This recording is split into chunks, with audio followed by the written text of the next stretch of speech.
नमस्कार। प्लांटेक्स में आपका स्वागत है और हमेशा की आपसे निवेदन है प्लांटेक्स को सब्सक्राइब करें, बेल आइकन जरूर दबाएं, हमारे वीडियोस को लाइक करें एंड फ्रेंड्स एंड फैमिली के साथ शेयर करना बिल्कुल नहीं भूलें। दोस्तों, अभी कुछ दिनों से, पिछले कुछ महीनों से कह सकते हैं, अप्रैल महीने से, मार्च अप्रैल से शुरू हुआ है ये सारा कुछ जो है, भारत और अमेरिका के बीच में तल्खियां बढ़ गई हैं टैरिफ को लेकर और टैरिफ के बाद जो है और भी चीज़ें जो भारत को पर दबाव डालने के लिए जो डोनाल्ड ट्रंप ने H-1B वीज़ा पर जो नए कानून बनाए थे, या कह सकते हैं कि भारत को पाकिस्तान के साथ हाइफनेट करने की जो उन्होंने कोशिश की थी ऑपरेशन सिंदूर के बाद, तो इन सब चीज़ों को देखकर लगता है कि अमेरिका भारत के बढ़ते हुए रुतबे को, भारत की बढ़ती हुई आर्थिक ताकत को और दुनिया में जो भारत का जो एक एक्सेप्टेबिलिटी है सभी देशों के बीच में, खासकर ग्लोबल साउथ के बीच में जो है, वो उसको बढ़ता हुआ देखकर अमेरिका के थिंक टैंक या वहाँ का जो वो है उसके बीच में बहुत बड़ी चिंता है। जी हाँ, अमेरिका का हमेशा से ये है कि भाई दुनिया के बादशाह हम ही हैं और हमसे आगे कोई नहीं निकल सकता, और इसके लिए वो हर तरह की जो है कोशिशें करते हैं। किसी देश में सत्ता परिवर्तन कराना हुआ, उनकी इकोनॉमी खराब करनी हो, उनके यहाँ ड्रग्स का मतलब कि जो है कारोबार करवा देना हो, उनके यहाँ जो है वायलेंस फैला देना हो, कुछ भी अमेरिका के लिए नथिंग इज इम्पॉसिबल। वो वही काम वो भारत के साथ भी करना चाह रहे हैं। अमेरिका की जो जिसको एक डीप स्टेट बोला जाता है या जो भी कहते हैं, उसमें CIA है और बड़े बड़े जो है वामपंथी liberals gangs, George Soros type के गैंग्स जो है इन्वॉल्व हैं। इनकी शुरू से ही कोशिश रही है कि भारत को किसी भी तरह से आगे न बढ़ने दिया जाए। खासकर 2014 में जब प्रेजेंट सरकार आई, जिसने अपना स्टैंड लेना शुरू किया, इंडिपेंडेंट फॉरेन पॉलिसी या एक स्ट्रेटजिक इंडिपेंडेंस शो करना शुरू किया और अमेरिका की हर बात को मानने से मतलब कि जो है इन्होंने इनकार किया। हर बात को नहीं माना ना, कुछ बातें जो हम उचित नहीं है उनको मानने से मना किया। साथ में जो है ऑपरेशन सिंदूर में जिस तरह से पाकिस्तान को आपने जो है 3 दिनों के अंदर में ही जो धूल चटाई और पाकिस्तान घुटनों पर आ गया, ये भी डोनाल्ड ट्रंप को या अमेरिका को बहुत अच्छा नहीं लगा, क्योंकि पाकिस्तान अल्टीमेटली उनका पाला हुआ पपेट है। उसको समय समय पर वो इस्तेमाल करते रहे हैं। अभी फिर ठीक है, कुछ सालों से चाइना की गोद में बैठा हुआ था, लेकिन है वो अमेरिका का ही पपेट है, अमेरिका का ही वो टट्टू है। अमेरिका उसको हमेशा देते था। फिर अभी देख लीजिए कैसे डोनाल्ड ट्रंप ने उसको अमेरिका को पाकिस्तान को अपने पाले में किया है।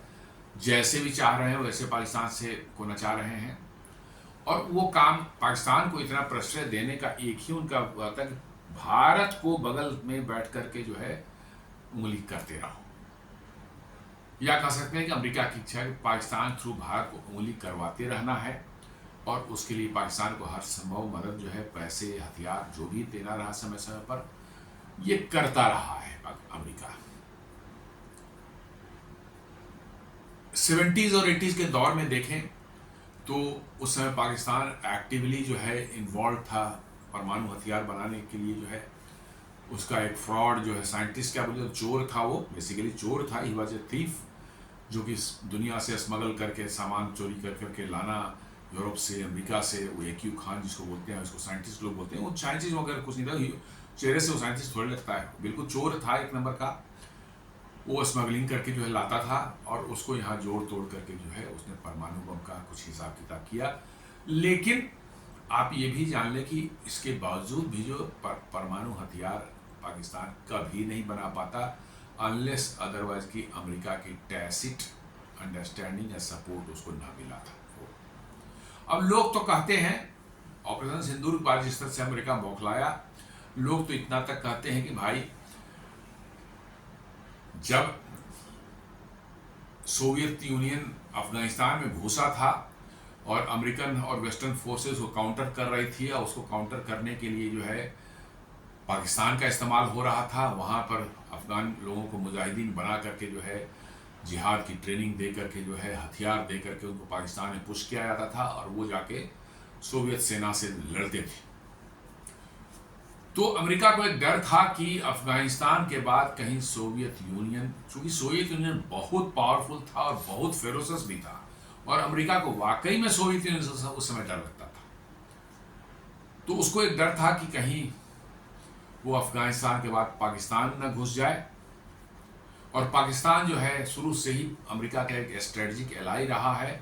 अमेरिका के पर्पस को इस साउथ एशिया में या इंडियन सब कॉन्टिनेंट में और सेंट्रल एशिया में फुलफिल करने के लिए बड़ा ही उपयुक्त एक जगह अमेरिका ने उसको पाकिस्तान को समझ रखा था कि भाई इसका इस्तेमाल करके हम भारत पर भी नज़र रख सकते हैं, सेंट्रल एशिया तरफ भी नज़र रख सकते हैं, चीन पर भी काफ़ी हद तक नज़र रख सकते हैं। ये सारी उनकी प्लानिंग शुरू से रही है। कुछ सक्सेसफुल हुई, कुछ फेल हुई। उस दौरान लोग कहते हैं कि अब पाकिस्तान पर सोवियत यूनियन न चढ़ बैठे, इस डर से अमेरिका ने कुछ न्यूक्लियर हथियार लाके पाकिस्तान में रख दिए थे कि भाई जरूरत पड़ेगी तो इसका इस्तेमाल किया जाएगा। और लोगों का कहना है कि वही हथियार जो है पाकिस्तान के यहाँ पड़े हुए आज तक, और पाकिस्तान जो है उसको उसी बल पर उछलता रहता है। और इसलिए बहुत से एक्सपर्ट्स, न सिर्फ भारतीय एक्सपर्ट्स पर अमेरिका के भी बहुत से लोग कहते हैं कि पाकिस्तान अपने न्यूक्लियर बम का इस्तेमाल नहीं कर सकता क्योंकि उसका सिक्योरिटी कोड्स या सारे उसके जो डेटोनेशन का मैकेनिज्म है वो अमेरिकन कंट्रोल में रहता है। इसलिए जो है पाकिस्तान उसका बिना अमेरिका की इजाजत के उसके इस्तेमाल नहीं कर सकता है, इतना तक कहते हैं। और यदि इसमें सच्चाई है इस बात में तो आप समझ सकते हैं कि अमेरिका किस हद तक जा सकता है अपने इरादों को फुलफिल करने के लिए। और इसलिए जो है अभी पिछले कुछ सालों में, खासकर पिछले 5-7 सालों में जो है भारत की जिस तरह से अर्थव्यवस्था की में प्रगति हुई है, मिलिट्री जिस तरह से स्ट्रांग हुई है, जिस तरह से यहाँ पर जॉब्स क्रिएट हुए हैं, हाईटेक जॉब्स हो रहे हैं, और जिस तरह से भारत का वर्चस्व दुनिया में बढ़ रहा है, उससे अमेरिका को बहुत भारी चिंता थी। और इसलिए ऑपरेशन सिंदूर के दौरान के बाद जो है डोनाल्ड ट्रंप ने अपना गेम चला और उन्होंने कहना शुरू किया मैंने मेडिएट करवाया, मैंने रुकवाया। कहने का एसेंस है कि मैं एज ए मेडिएटर घुस गया इंडिया पाकिस्तान के बीच में, मैंने दोनों के बीच में बातचीत कराई, इतना तक बैठे कि मैं कश्मीर पर भी मेडिएशन करवा दूंगा, कश्मीर की बातचीत भी मैं करवा दूंगा दोनों के बीच में। और इसको एक बेस बनाकर जो है उन्होंने अपने आप को प्रोजेक्ट कर दिया, नोबेल पीस प्राइज के लिए भी सारा कुछ कर दिया। यह सारा कुछ बताता है कि कैसे भारत को जो है नीचा दिखाया जाए, कैसे उसको जियोपॉलिटिक्स में फंसा करके जो है उसको कुछ नुकसान किया जाए भारत को। चूंकि एक मुद्दा मिल गया भारत के विपक्षी को जो है कि भाई सरकार ने अमेरिका के दबाव में काम किया है, सीज फायर किया है, जबकि बिल्कुल ही झूठ था। भारत ने बार बार कहा है कि नहीं हमने तो किया ही नहीं, हम लोग डायरेक्ट बात करके हमने की है। तो ये सारी चीज़ें चल रही थी और अमेरिका से जो रिश्ते जो पिछले कुछ महीनों में आप देख रहे हो कि डोनाल्ड ट्रंप के आने के बाद से बहुत ही तल्ख हो चुके हैं। लेकिन अब लग रहा है कि अमेरिकन को भी समझ में आ रहा है शायद, या हो सकता है फिर नाटक कर रहे हो। अमेरिकन से बड़े नाटकबाज दुनिया में कोई नहीं है, उनकी बातों पर भरोसा तो बिल्कुल नहीं करना चाहिए। वो आज कुछ बोलेंगे, कल सुबह कुछ बोलेंगे, शाम में कुछ बोलेंगे, सुबह कुछ बोलेंगे, फिर शाम में कुछ और बोल देंगे। उनको उनसे बड़े मतलब कि जो है क्या कह सकते हैं शेल्फिश लोग दुनिया में आपको नहीं मिलेंगे। अपने फायदे के लिए हर मिनट गिरगिट जैसा रंग बदलना, अपनी जो बातें हैं उसको बदलना, ये अमेरिकन से ज़्यादा कोई नहीं कर सकता। यूरोपियन में भी थोड़ी बहुत शर्म बची हुई है, लेकिन अमेरिकन में कोई शर्म नहीं है, सब कुछ घोल कर पी चुके हैं वो। अमेरिकन में अभी शर्म यूरोपियन में कुछ बची हुई है, लेकिन अमेरिकन तो मतलब कि वो है, वो तो सारे सेटलर्स हैं। फालतू लोग जितने यूरोप में थे, इंग्लैंड में थे, सब वही जाके वहाँ बसे थे। उनको भेज दिया जाओ वहाँ पर जा खाली ज़मीन है, वहाँ जा कुछ करो। वही जाके अमेरिका बन गया, वही जाके हम सारे चोर जितने थे, चोर उचक्के थे, उनको पकड़ के ऑस्ट्रेलिया भेज दिया गया था सजा के तौर पर जो है, और वो वहाँ जाके देश बना लिया उन्होंने। तो आप उनसे क्या उम्मीद करते हैं? तो अब देखिए कि जो बातें आ रही है कि वहाँ अब अमेरिकन ऑफिशियल जो एक डिप्लोमेट जो है वहाँ की स्टेट डिपार्टमेंट का जो है, वो कहता है कि you will see Modi Trump meet, US official signals though in ties rules out Kashmir mediation. अब वो कह रहा है कि साहब जो है आप जल्दी देखें कि मोदी और ट्रम्प की मुलाकात होगी, और कह रहा है कि अमेरिका कश्मीर में मीडिएशन का कोई इरादा नहीं रखता, जबकि बहुत अच्छे से सब मानेंगे बहुत इरादा रखता है, वो खूब बढ़िया से इरादा रखता है, शुरू से नहीं, आज से नहीं, शुरू से नहीं, तो भारत ने अलग कर रखा है। लेकिन अब वो कहता है कि नहीं, rules out Kashmir mediation. The official confirm that the talks between India and America on the former purchase of Russian energy were proceeding positively. मतलब कि रसिया जो भारत तेल ले रहा है उस पर बातचीत हो रही है और पॉजिटिव डायरेक्शन में जा रहा है। कहने का ये सेंस है कि भारत ने जो अपना एक अडिग रुख बना रखा था इस पर टैरिफ पर जो है और रशियन ऑयल पर है, शायद अमेरिका को ये लग गया कि भारत अब सुनने वाला नहीं है, मानने वाला नहीं है, इसलिए ऐसा लोग कह रहे हैं कि अब अमेरिका शायद अपने जो इरादे थोड़े सॉफ्ट करने वाला है कि भैया टैरिफ से काम नहीं चला, हमें लगता है नुकसान ही ना ज़्यादा हो जाए, तो शायद वो 25% टैरिफ हट जाए। और ज़्यादातर एक्सपर्ट्स बोल रहे हैं कि ये टैरिफ 15 से 20% के बीच में कहीं पर जो है सेटल हो जाएगा। 15 से 20% छोड़ दिए, भारत तो 25% पर भी कुछ नहीं बोला तैयार था। 25% जो रेसिप्रोकल टैरिफ उन्होंने लगाया था, भारत उतने से ही कुछ नहीं बोला, ठीक है सब पर लगा है, किसी पर 5% कम है, किसी पर 5% ज़्यादा है, किसी पर भारत से भी ज़्यादा था, किसी पर भारत से थोड़े कम थे, तो नहीं। लेकिन सारा मामला खराब हुआ वो 25% जो एडिशनल जो उन्होंने पेनाल्टी लगाई रशियन ऑयल के लिए, सारा मामला वहाँ से खराब हुआ और तब से टेंशन और बढ़े।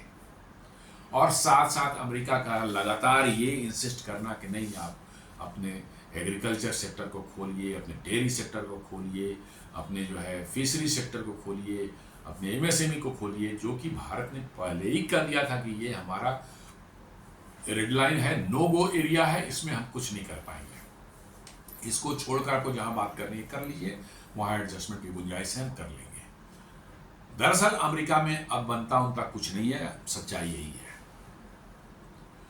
कोई भी हमारे और आपके इस्तेमाल की चीज वहां ना मोबाइल फोन बनता है, ना एक टीवी बनता है, ना एक जूते चप्पल बनते हैं, ना कपड़े बनते हैं, ना कुछ भी आप घर के अंदर इस्तेमाल करते हैं, ना फ्रिज, एयर कंडीशनर, टीवी, कुछ नहीं बनता है, सारा कुछ इंपोर्ट। अमेरिका में क्या बनता है? हथियार बनता है और जेनेटिकली मॉडिफाइड जो है, जो खेती करते हैं, जो कि इंसान के खाने के लिए नहीं है। इंसान खाएगा तो पता नहीं कैसी बीमारियां होंगी और कैसा इंसान हो जाए, कुछ पता नहीं है।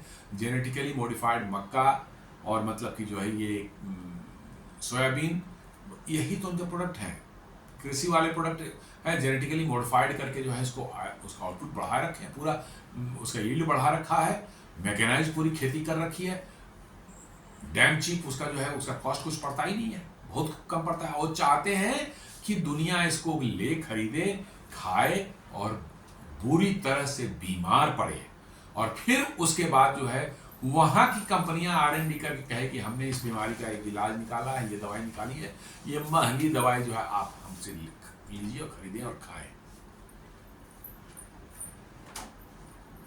जी हाँ, वहां का GM जो क्रॉप्स हैं, मक्का है, सोयाबीन है, और ये सब जो है ये इंसान के कंजम्पशन के लायक ही नहीं है भाई। इनको बिल्कुल जेनेटिकली मॉडिफाई करके बदल दिया जाए, वो आपके शरीर में कैसे काम करेंगे बताना मुश्किल है। और वही अमेरिका भारत को बेचना चाहता है।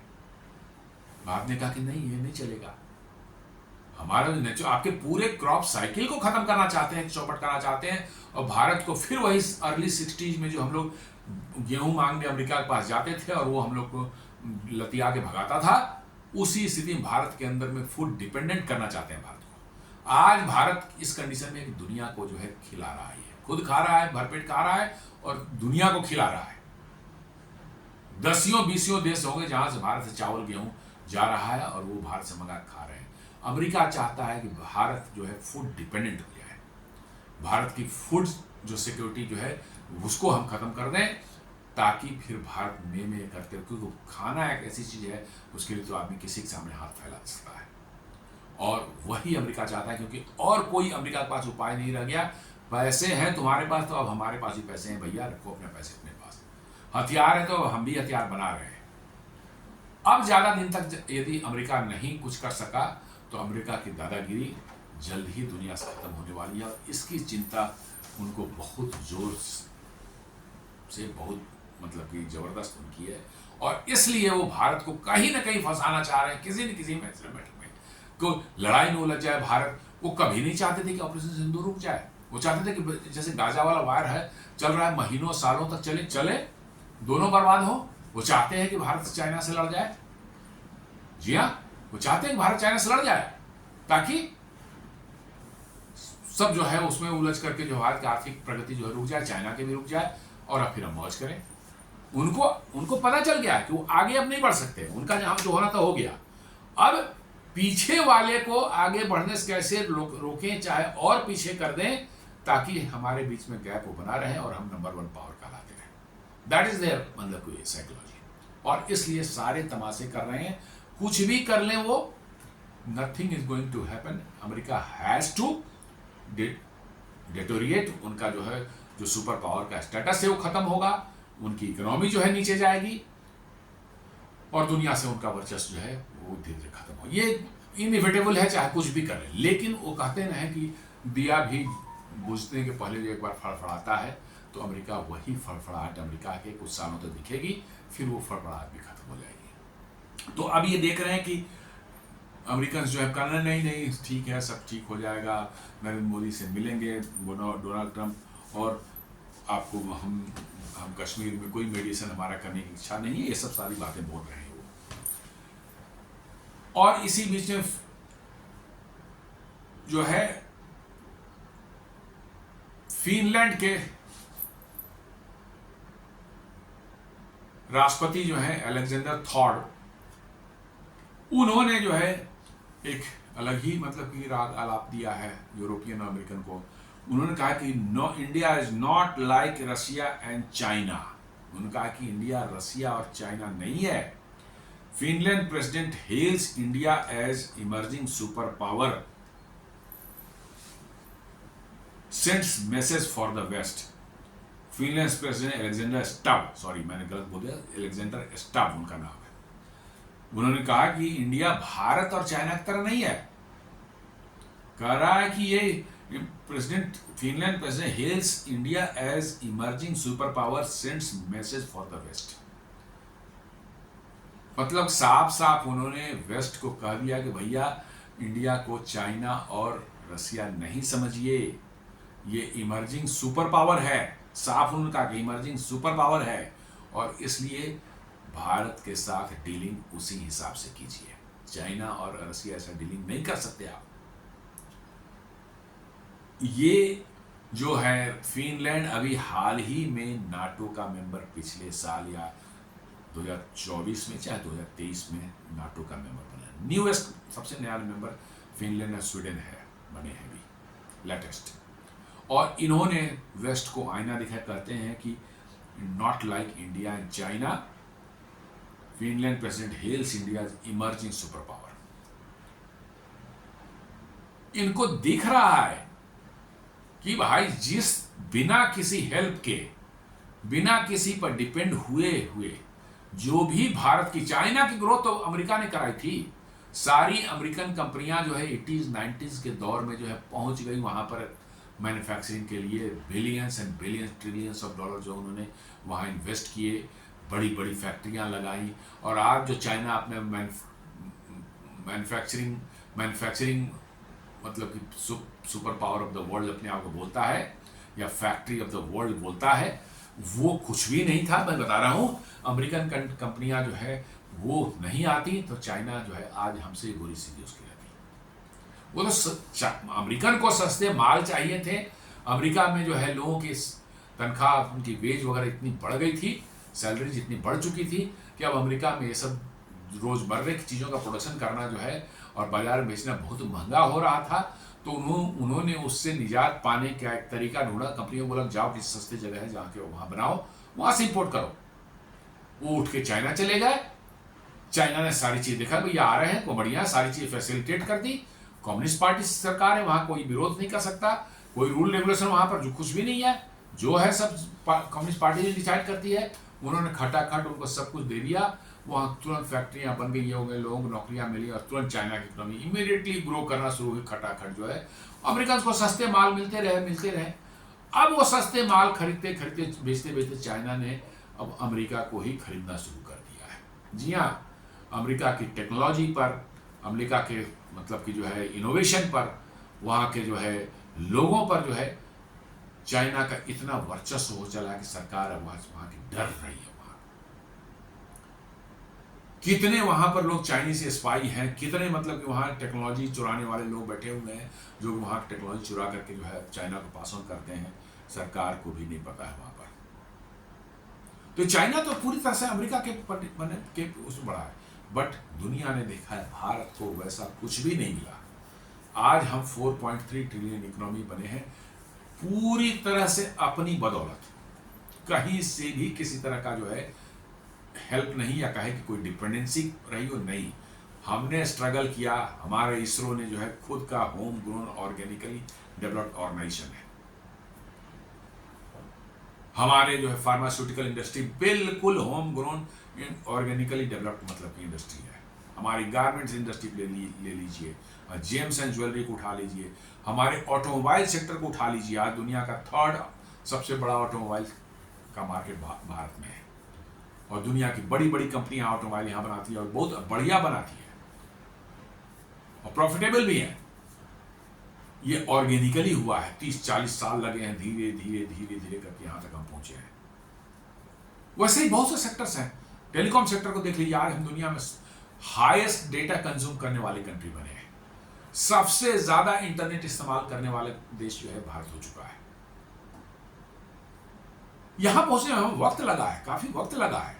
ऐसा नहीं चाइना के 10-20 साल में हम सब कुछ बन गया, बाहर से पैसे आ रहे हैं, खटाखट जो है बन गया और अब पैसे आने बंद हो जाएंगे, एक्सपोर्ट बंद हो जाएगा तो साहब बिल्कुल जो है क्राइसिस आ जाए। नहीं, ऐसा कुछ भी नहीं है। हमारे इकोनॉमी का आप देख लें, 65% कंजम्पशन जो है, जो जीडीपी का जो 65% तो हम खुद अपने देश में कंज्यूम कर जाते हैं। इसीलिए आप देखेंगे 2000 में .com बबल होगा, चाहे 2008 में जो है आपको लेमन क्राइसिस, ब्रदर्स वाला क्राइसिस जो हुई थी अमेरिका में, जिससे मंदी पूरी दुनिया में आई थी। भारत में लोगों को पता तक नहीं चला कि भाई है क्या ये। न्यूज़ में जरूर कि पढ़े लिखे लोग जो न्यूज़ में थे, आम लोगों को तो मालूम ही नहीं कि लेमन ब्रदर्स क्या हुआ है, .com बबल क्या हुआ, कुछ पता नहीं चला। वाई? बिकॉज कि हमारी इकोनॉमी बाहर एक्सपोर्ट पर डिपेंडेंट है ही नहीं। ये तो इधर पिछले 5-7-10 सालों में थोड़ा एक्सपोर्ट बढ़ा है, तो अब हम थोड़ा दिखने लगे हाँ एक्सपोर्ट के फिगर्स थोड़े दे। पहले कहाँ भारत एक्सपोर्ट सारे हम यही कंज्यूम करते थे और भारत प्रधानमंत्री ने यही तो आह्वान किया कि आप कंजम्पशन बढ़ाएं, देसी सामान खरीदें और ये इंटरनल कंजम्पशन हमारा 65 पर, उसको भारत की सरकार चाहती है कि 70-72% तक चला जाए ताकि एक्सपोर्ट हो ना हो, इट डजंट मैटर। होता है बड़ी अच्छी बात है, नहीं होता तब भी अच्छी बात है, वी कैन सर्वाइव आवरसेल्व्स। और यही चीज दिख रही है और तभी ये भाषा जो है फिनलैंड के प्रेसिडेंट अलेक्जेंडर स्टब जो है, उनकी भाषा जो बदली हुई है इसीलिए बदली हुई है। उनको लग गया है कि भाई जो देश ऑर्गेनिकली नीचे से ऊपर उठ करके आया है उसको आप नहीं पछाड़ सकते। Recent development in India-US relation, a senior US State Department official said that the India-US relationship remains strong despite some recent turbulence। कह रहा है कि भाई स्ट्रॉन्ग है despite, लेकिन अमेरिकन की बात का मैंने कहा कि अमेरिकन की बात को भरोसा करना, जो बोल रहे हैं सामने फेस वैल्यू पे लेना बहुत ही डेंजरस है। वो बोलते कुछ है, उनके अंदर में कुछ है, करते कुछ और है। इसलिए अमेरिकन पर भरोसा नहीं कर सकते। इस चीज को मानते हुए बोला चलो ठीक है, अभी ठीक बोल रहा है, चलो मान लिया थोड़े समय के लिए हमारे साथ ठीक रहेगा, चलो देखते हैं क्या। लेकिन बट हमको मान चाहिए कि वो हम मुझे नेस्तनाबूद करने के लिए हर चाल चल रहा है। मुंह से बोल रहा है अच्छी बातें, लेकिन पीछे से जो छुरा घोंपने के लिए तैयार है। The official confirmed that Prime Minister Modi and President Trump will meet in due course। शायद अब लोग बता रहे हैं जैसा कि क्वाड की मीटिंग जो इस साल के अंत तक होगी, शायद, मैं अभी बिल्कुल कंफर्म नहीं है, लेकिन अब कुछ न्यूज़ आ रही है अमेरिका से कि शायद डोनाल्ड ट्रंप जो है भारत आ जाए, maybe. Talks are ongoing to finalize date of the Quad leaders summit India, US, Japan, Australia to be held later this year or early next year। जी हाँ, वही क्वाड की बात कर रहा है कि क्वाड का डेट फाइनल करने की कोशिश की जा रही है। इंडिया, जापान, ऑस्ट्रेलिया, यूएस को के सारे लीडर्स से बातचीत करके डेट शायद इस साल के अंत तक या अर्ली 2026 में जो है शायद हो, उसमें शायद जो है ट्रंप भारत आ जाए, क्योंकि इस बार भारत का ही टर्म है होस्ट करने का, तो ट्रंप हो सकता है कि उसमें आ जाए। The US stressed that Modi and Trump share a very positive relationship and that momentum in ties will continue। ये अच्छी बातें कर रहे हैं, लेकिन अभी 2 दिन पहले तो परसों तो ट्रंप ने जो है कैसे यूनाइटेड नेशंस में कहा कि भारत और चाइना जो है रशिया के वार को फंड कर रहा है। सीधे बोला है, बिल्कुल सीधे बोला है कि भारत और रशिया जो है, चाइना जो है रशिया को यूक्रेन वार की फंडिंग कर रहे हैं। साफ साफ उनके प्रेसिडेंट ने बोला है। अब नीचे वाले जो बोले उनकी बात मानी जाए कि उनके प्रेसिडेंट की बात मानी जाए, ये सोचने वाली बात है। Earlier media speculation suggested that Trump might skip India due to the tension, but officials now say atmosphere have improved significantly। पहले यही न्यूज आई थी कि भाई ट्रंप जो है क्वाड मीटिंग में भारत नहीं जाएंगे। अभी 1-1.5 महीने पहले की बात है, जब बहुत ज़्यादा टेंशन चल रहा था। ट्रंप बार बार कह रहे थे कि ऑपरेशन सिंदूर मैंने रुकवाया। भारत ने साफ साफ कर दिया कि नहीं, इसमें किसी का कोई रोल नहीं है। हमारे डीजीएमओ और उनके डीजीएमओ, पाकिस्तान के डीजीएमओ से बात हुई, उसके बाद ये डिसाइड हुआ था। कोई थर्ड पार्टी से इन्वॉल्व नहीं है। लेकिन ट्रंप को अपना नोबेल प्राइज चाहिए था, वो करीब 30-35 बार बोल चुके हैं। और यही चीज अभी परसों जो है यूएन जनरल असेंबली के भाषण में भी जो ट्रंप ने यही चीज दोहरा दिया कि मैंने 7 बार रुकवाए हैं दुनिया में 7 महीने में, और भारत पाकिस्तान का भी वार मैंने रुकवाया। मतलब कि जो है नोबेल प्राइज के लिए तो भाई वो बंदा कुछ भी कर बैठेगा, उसको कोई शर्म हया कुछ नहीं है। वो एकदम डे 1 से जो है नोबेल प्राइज दो, नोबेल प्राइज दो, नोबेल प्राइज दो की चीख रहा है, चिल्ला रहा है। मुझे लगता है नोबेल वालों को दे ही देना चाहिए, डुप्लीकेट ही बना के दे दें, उसको दे दें।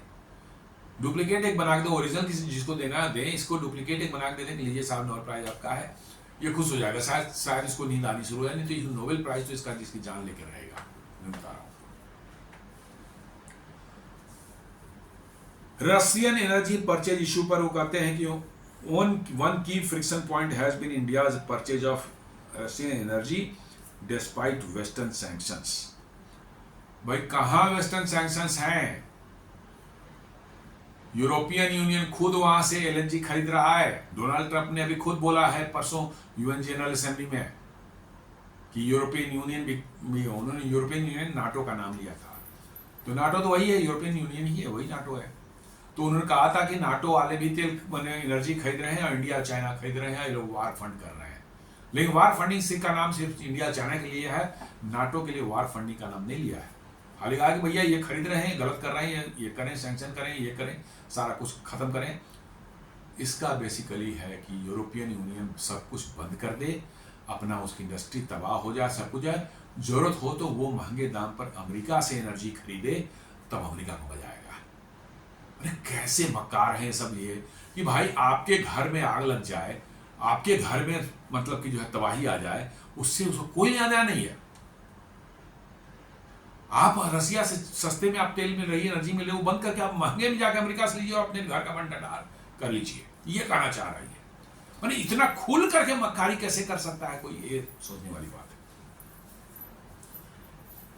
तो वो कह रहा है कि एक कुछ फ्रिक्शन है भारत और अमेरिका के बीच में, खासकर जो है Russian energy despite western sanction. नहीं, ये गलत बात है, कोई वेस्टर्न सैंक्शन नहीं है। रशिया का एनर्जी जो है यूरोप खरीद रहा है, रशिया का एनर्जी जो है टर्की खरीद रहा है, और रशिया की यूरेनियम खुद यूनाइटेड स्टेट्स भी खरीद रहा है।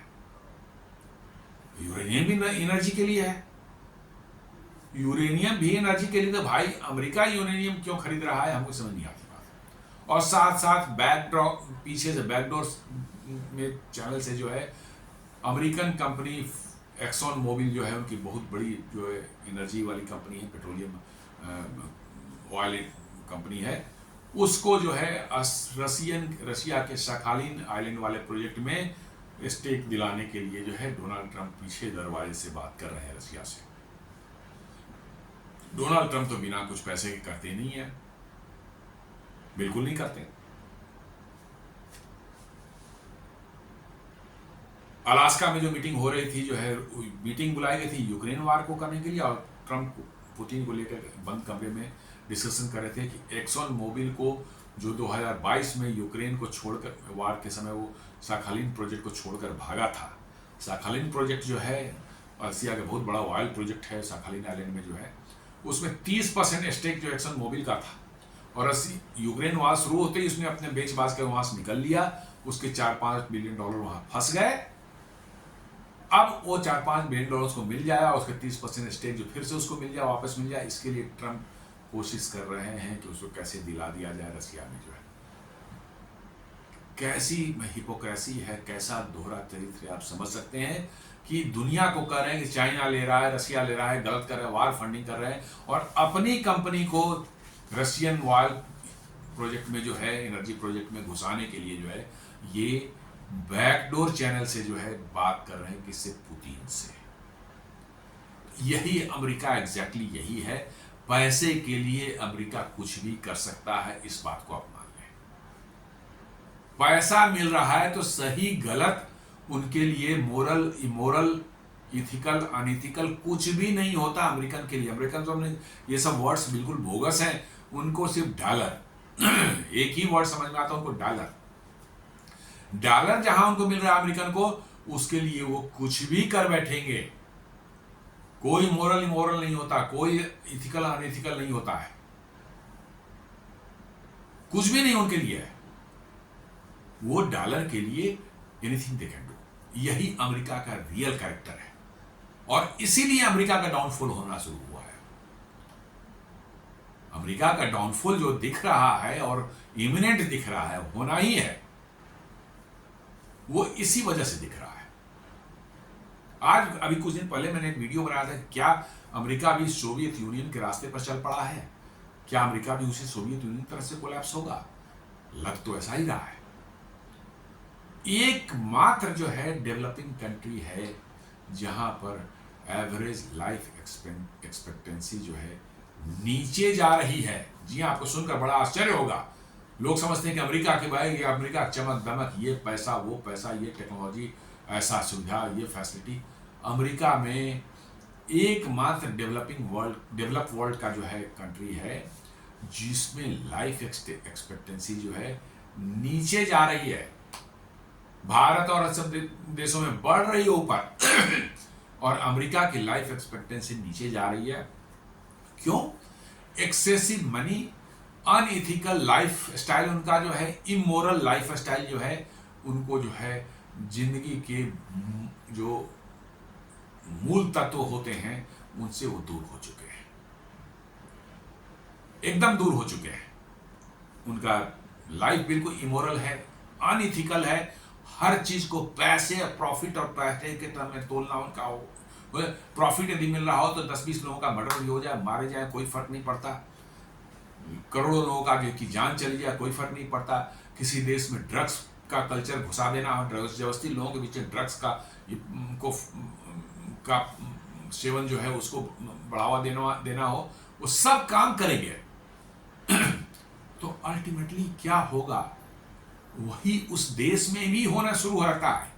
आज अमेरिका में जो है, जो डिप्रेशन की वजह से या डिस्पेयर, डेथ ऑफ डिस्पेयर जिसको बोलते हैं, मतलब कि डिप्रेशन, आपको जिंदगी के प्रति आपका जो है एकदम वितृष्णा हो जाना कि नहीं साहब जिंदगी में कुछ नहीं बचा, हमारे फ्रस्ट्रेशन, मेंटल में स्ट्रेस, ये सब सारी चीज इतनी ज्यादा हो चुकी हैं कि डेथ ऑफ डिस्पेयर वहां बढ़ चुका है, बहुत ज्यादा बढ़ चुका है। इतनी सुसाइड्स हो रहे हैं, ड्रग्स के कितना एब्यूज हो रहा है। ड्रग्स के कारण हर साल लाखों लोग जो फेंटेनिल का इस्तेमाल करके जो है मारे जा रहे हैं, यंग बच्चे मारे जा रहे हैं, यंग 20, 22, 25, 30 उम्र की उम्र है।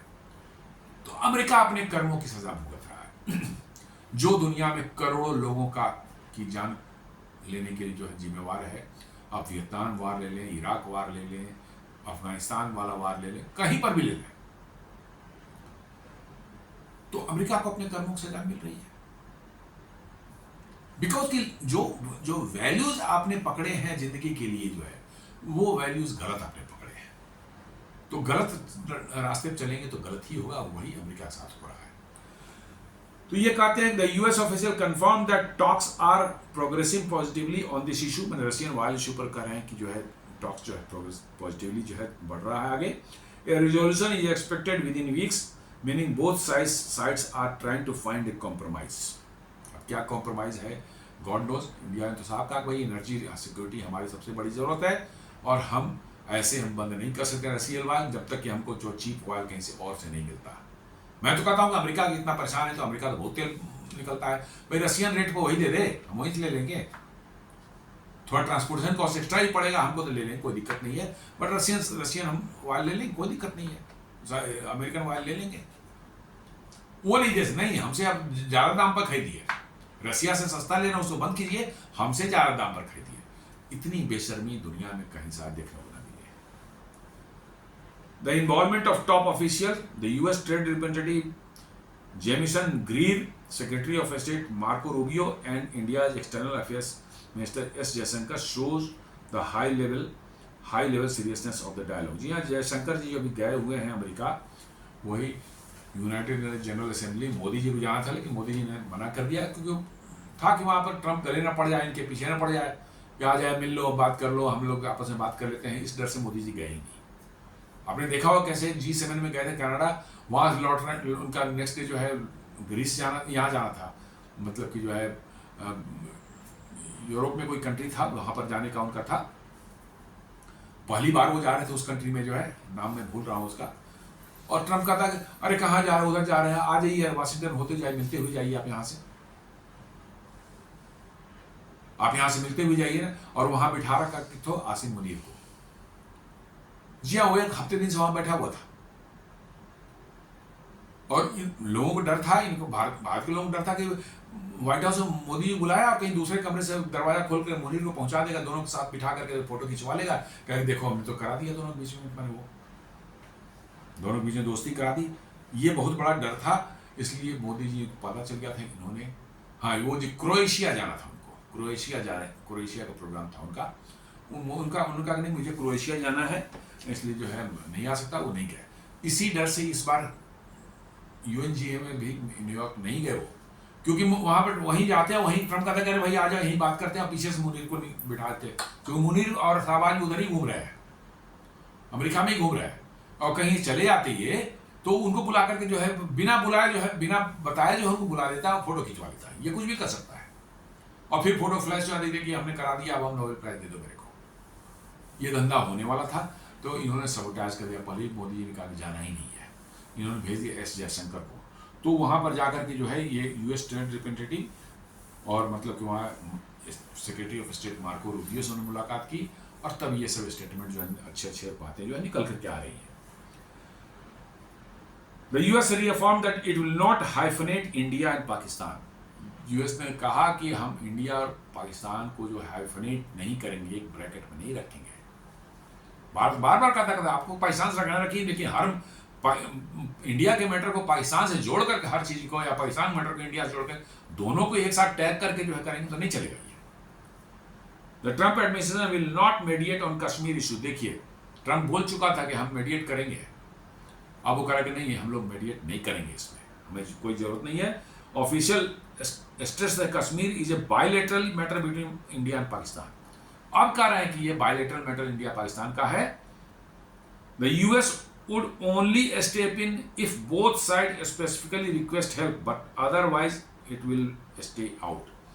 कह रहे हैं कि दोनों साइड यदि कभी कि हमसे कहते हैं कि आप हमारा मामला सुलझाइए, तभी US आएगा, नहीं तो US को इससे कोई लेना देना नहीं है।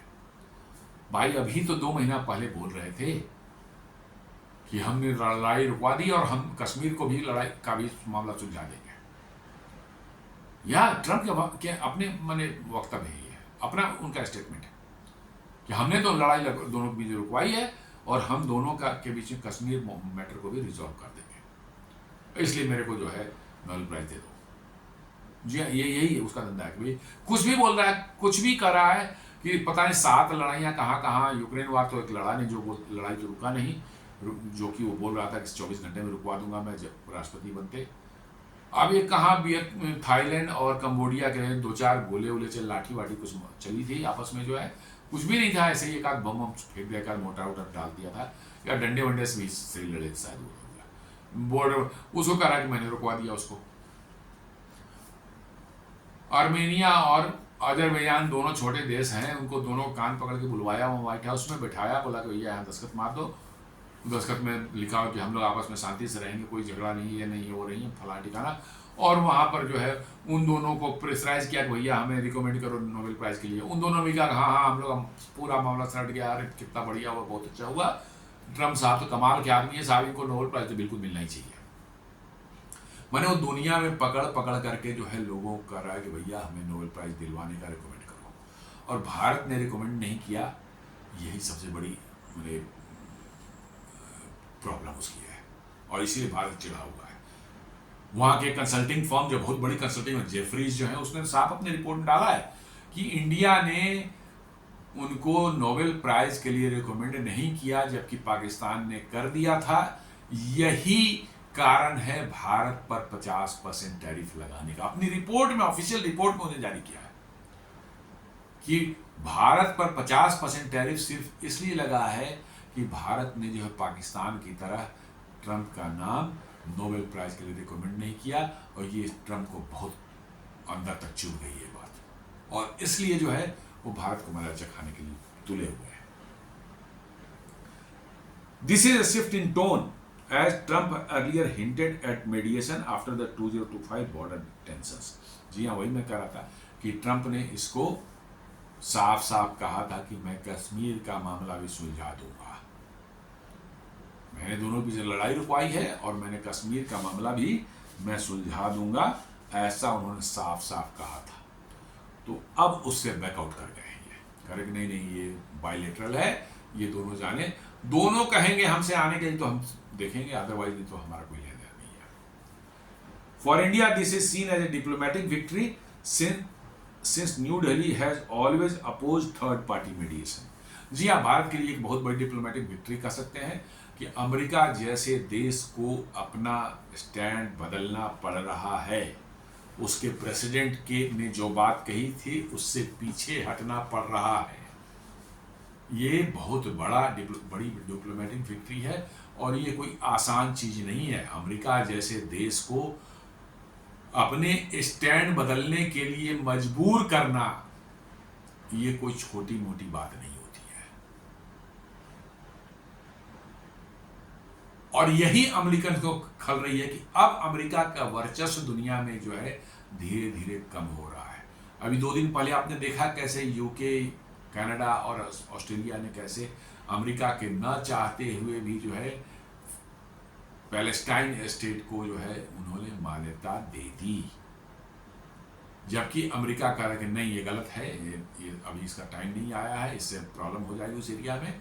लेकिन इन्होंने मान्यता, ये साफ दिखा रहा है कि यूएस की बातों का अब असर दुनिया के देशों पर नहीं हो रहा है। और यही होता है जब आप गुंडागर्दी बार बार करेंगे, कोई चीज़ की बार बार आप करेंगे, तो लोग फिर आपको इग्नोर करना शुरू करते हैं, छोड़ो यार जो बकबक करते रहता है, इसको क्या ध्यान देना है, अपना जो करना है करो, देखेंगे इसको। एग्जैक्टली वही हो रहा है, दुनिया के हर मैटर में उंगली करना, हर जगह अपनी टांग अड़ाना, हर जगह बिना वजह के आपको एडवाइस देना, और हर जगह ये कहना कि भाई हम ही आपके बारे में क्या, आपके लिए सही क्या है हम जानते हैं, आपको कहाँ पता है। किसी भी देश को कहें भैया उनके लिए ये ठीक नहीं है, उनके लिए वो ठीक नहीं है, मतलब वो देश को पता नहीं है कि उसके लिए ठीक और गलत क्या है। अमेरिका को पता है भारत के लिए क्या सही है क्या गलत है, भारत को नहीं पता है, अमेरिका को पता है। और आप उनकी बात मानिए, ये काम कितने दिनों तक लोग बर्दाश्त करेंगे, ये बातें कितने दिनों तक दुनिया बर्दाश्त करेगी। और इसीलिए अब देखिए दुनिया में धीरे धीरे अमेरिका को लोग इग्नोर करना शुरू कर देंगे। शुरू में लोग इग्नोर ही करते हैं, कोई पावर जब उसकी पावर घटती है, चाहे उसका जो जो डाउन ग्रेड होती है या डाउनवर्ड उसका जो है चल फेज आता है, उसमें शुरू में ऐसा नहीं कि शुरू में ही मारपीट शुरू होती है, शुरू में इग्नोर किया जाता है, फिर थोड़ी थोड़ी हल्की फुल्की बातें की जाती है कि नहीं भाई ये नहीं हो सकता, आप ये क्यों कर रहे हैं, हमारे मार्केट में क्यों इन पर। उसके बाद उसको जो है थोड़े दिनों बाद उसको लतियाना शुरू कर देते हैं। जी हाँ, स्टार्टिंग में कोई पहलवान है आपके एरिया का जो है गुंडा है, उसको जो है उसकी पावर थोड़ी कम हो जाती है, तो शुरू में क्या करते हैं लोग, इग्नोर करते हैं, छोड़ो यार क्या करना है। थोड़ा जब होता तो उसको धकियाना शुरू करते हैं, थोड़ा सा मतलब डांट डपट भी शुरू करते हैं, थोड़ा बदमाशी हल्का फुल्का करता है। जब उसकी पावर और कम होती है, थोड़ी और कम हो जाती है, तो लोग लतियाना भी शुरू कर देते हैं। तो अमेरिका के भी अभी उसको लोग इग्नोर करना शुरू किए हैं। 2-4-5 साल तक इग्नोर करेंगे, 5-10 साल तक जो है, फिर 5-10 साल तक जो है उसको जो है थोड़ा सा धकियाना शुरू करेंगे, इधर उधर करना शुरू करेंगे, कुछ करेगा डांट डपट भी कर देंगे, भैया ये क्या तमाशा हो रहा है। और उसके बाद जो है लतियाना शुरू कर देंगे यूएस को, मैं बता रहा हूँ। और यूएस को ऐसी लात पड़ेगी अगले 20 साल बाद में, मैं बता रहा हूँ, मेरा अपना अनुमान है, 20 साल के बाद ऐसी लात पड़नी शुरू हो जाएगी यूएस को कि मैं बता रहा हूँ कि इतनी दुर्दशा कोई सुपर पावर की आपने जिंदगी में ना देखी होगी। जो उनके कर्म हैं, जो उनका जो है चाल चलन है, जो दुनिया के साथ वो बिहेव कर रहे हैं जैसा, उसमें यही होना, उनको लात ही खाना है और कुछ नहीं होना।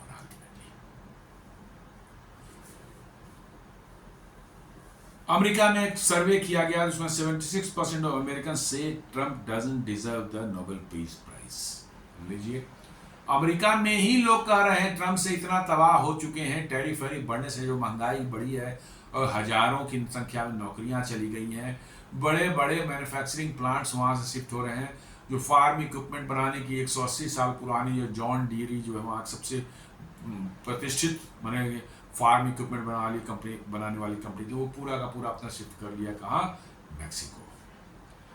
अब अभी कल की बात है, बोइंग ने अनाउंस किया कि भैया अब हम बहुत से प्लांट, असेंबली प्लांट जो हैं हम कहाँ शिफ्ट करेंगे, मैक्सिको। अब इसको सुन करके तो ट्रम्प के तो आग लग गए, उसने सीधे उठाया और बोइंग के सीईओ को हड़काना शुरू कर दिया कि अमेरिका से बोइंग निकल के जाएगा तो बोइंग का कोई प्लेन अमेरिका में घुसने नहीं देंगे, यहाँ पर 200% टैरिफ लगा देंगे, क्या क्या।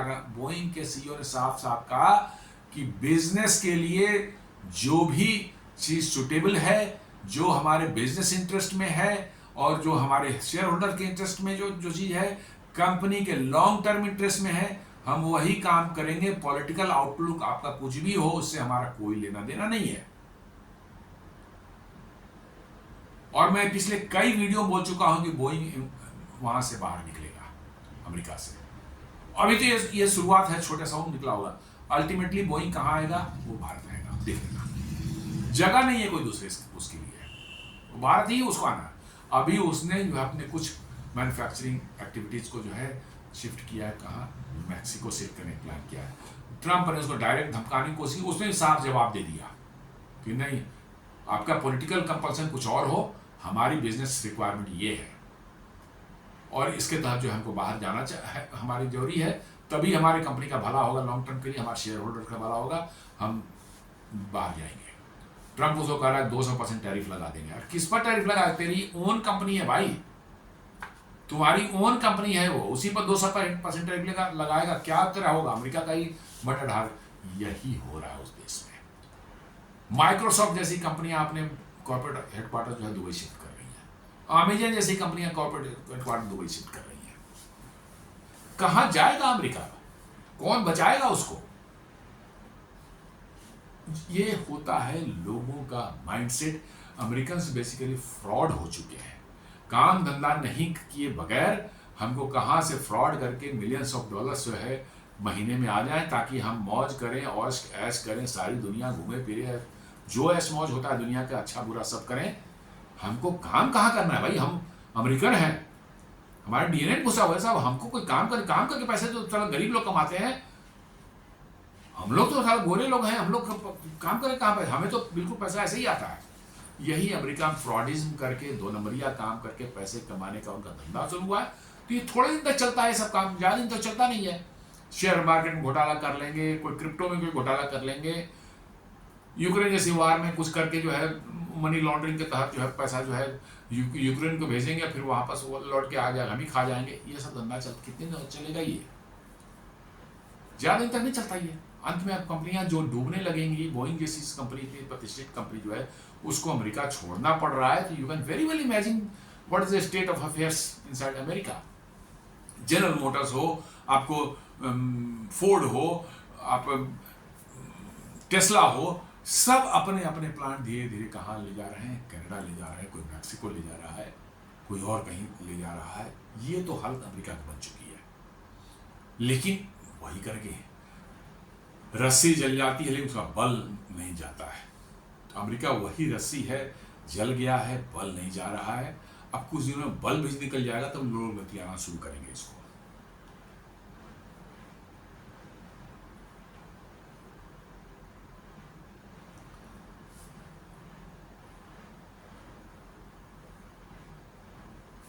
तो कश्मीर एंड पाकिस्तान पॉलिसी में देखिए, हमने देख लिया कैसे कि हाइफनेट नहीं करेंगे, सारी बातें हैं। और साथ साथ जो now at UN Trump says he ended India Pak war, I deserve Nobel prize. साफ साफ कर दिया। Why Nobel experts are not betting on Trump for this year's Nobel prize. Nobel वाले हाथ जोड़ने के भैया जान छोड़ दो, आपको हम लोग नहीं दे सकते तुम्हें, लेकिन ये मांगे जा रहा है, मांगे जा रहा है, मांगे जा रहा है।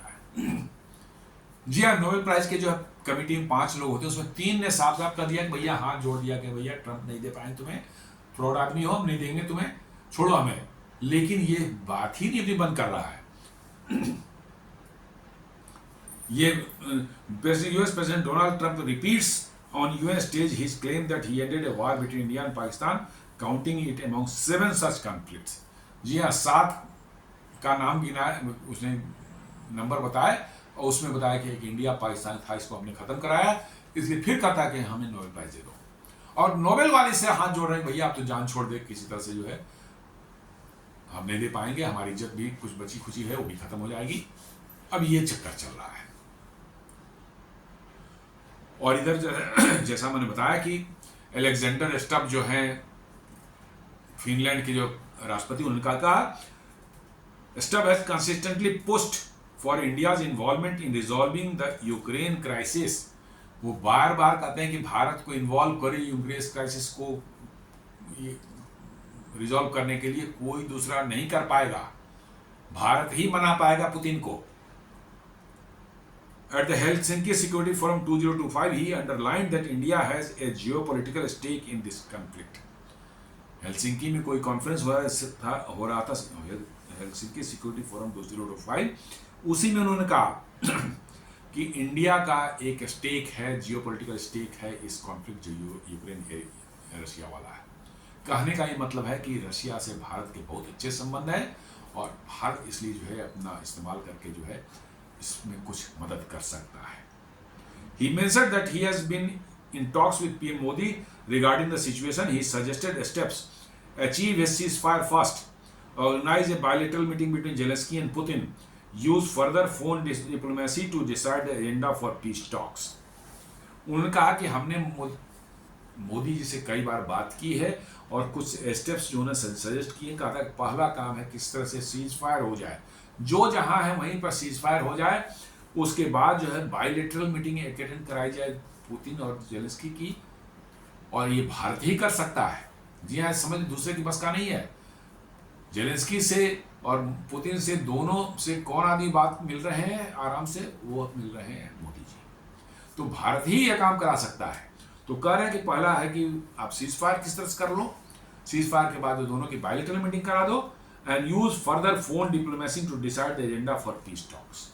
और फिर उसके बाद जो है फोन डिप्लोमेसी करके आपस में कंटिन्यूस बात करें और पीस का रास्ता निकलेगा। और वो कह रहे हैं कि भाई इसमें इंडिया के बगैर ही नहीं हो सकता। अब अमेरिकन की तो मिर्ची लगी कि भाई ट्रम्प जो है कह रहा था कि हम लोग तो रुकवाएंगे, और रुकवा कौन रहा है? मोदी रुकवा रहे हैं। तो ये तो बड़ा विचित्र स्थिति बनते जा रही है। ट्रम्प तो अपने जो बचे खुचे बाल हैं वो भी नोच लेगा। ट्रम्प के बाल आप इतना जाने को वो सब जो है मतलब दोबारा से उगाए गए बाल हैं। जी हाँ, इम्प्लांटेड है, हेयर इम्प्लांट उसका किया था, उसके बाल सारे उड़ गए थे, जो बाल हैं इम्प्लांट वो उसको भी उखाड़ फेंकेगा, बता रहे ऐसा हो गया तो। He believes that without India's involvement, the peace process lack legitimacy and balance.